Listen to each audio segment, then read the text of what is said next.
Hello दोस्त नमस्ते। फेरि आज लिएर आएको रेसिपी माछा फ्राई हुँदैछ साथीहरु। आलु पेपे फुलकोपी लगाएर झोल, यहाँ मसला तयारीमा छ।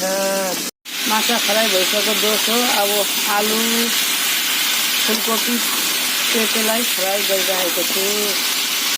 आलु कोपीहरू लाल भयो, अब निकाल्नु पर्छ भाइ। सबै भाजा भयो साथी हो। अब मसला पाकिरहेको छ, तयारीमा छ पाक्नुमा। फाइनली मसला पाको। अब फ्राई गरेको आलु पेपे फुलकोपी लगाइदिएको छु। मसला पूरा पाको गाइस। अब पानी भयो उम्लो। अब तो माछा लगाइरहेको धनिया पत्ता।